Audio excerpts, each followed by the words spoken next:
Le voyage a commencé. Mon départ avec mon collègue missionnaire Jean de Dieu de Calavi vers Porto Novo, un voyage rempli de promesses et d'attentes. Le samedi 1er mars 2025, nous sommes arrivés à Porto Novo, prêts à vivre un moment inoubliable. Nous sommes bienvenus à Porto Novo parce que nous avions décidé de rester avec nos frères jeunes et qui voulaient fêter les journées récréatives demain à 14h sur l'église baptiste de Soromé. Donc nous, en tant que missionnaires en formation avec Café Bocris, nous avons décidé de rester avec eux, de faire l'enseignement avec eux, de jouer avec eux à travers la journée récréative. Merci beaucoup à vous. Arrivé dans cette belle ville, je me suis préparé pour le culte du dimanche, un temps d'adoration et de louange qui allait marquer les cœurs. La présence de Dieu était palpable. Le culte a été un moment puissant d'adoration et de louange.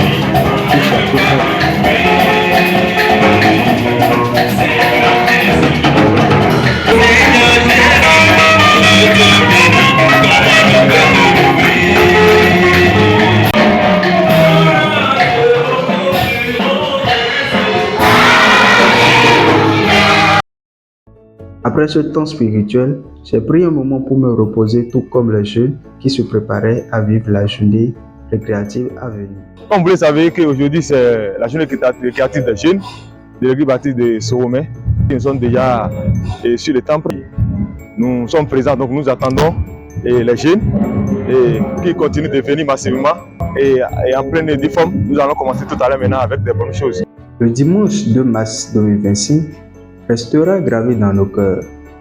Un jour où Dieu a encore visité la jeunesse, un jour où des vies ont été interpellées, encouragées et fortifiées. Rassemblés dans la présence de Dieu, ces jeunes sont venus non seulement pour s'amuser, mais surtout pour recevoir une parole de vie. Une parole qui éclaire, qui transforme et qui prépare l'avenir. La journée a débuté par une prière dirigée par le président des jeunes de l'église baptiste de Soromé, Jérémie Avosefoum. Un moment de consécration avant de se lancer dans les activités. Le temps et la vie ne t'appartiennent pas. Ce message a résonné comme un appel pressant à la responsabilité. Imaginons un instant. On vous donne 86 400 par jour. À 0 heure, maintenant, on te donne 86 400. À 24 heures, ce que tu n'as pas utilisé dedans, ça disparaît. Que feriez-vous avec cet argent? Que ferez-vous avec cet argent? Je veux quelqu'un qui me représente. Il a dit la vérité. Que lui, il ne peut que dépenser ça pour les œuvres de la chair.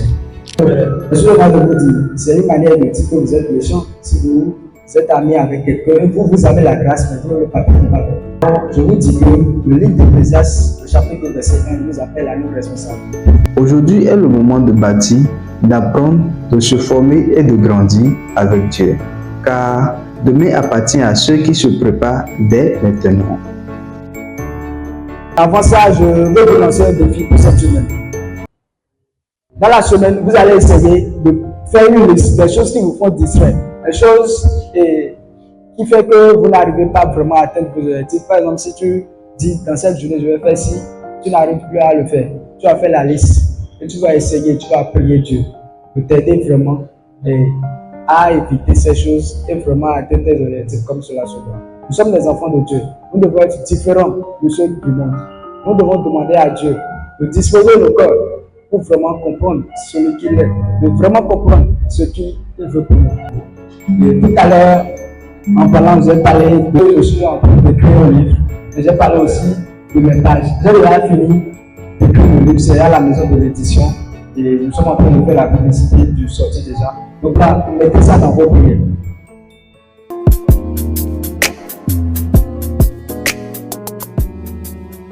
Les échanges ont été intenses, les cœurs ouverts, les âmes affamées de vérité.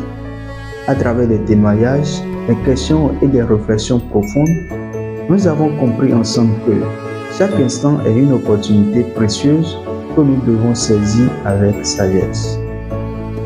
Mais ce fut aussi un temps de communion et de fraternité. Des instants de rire, de partage et de célébration. Rappelons que la vie chrétienne est une marche joyeuse, un chemin où Dieu nous a appelés à avancer ensemble.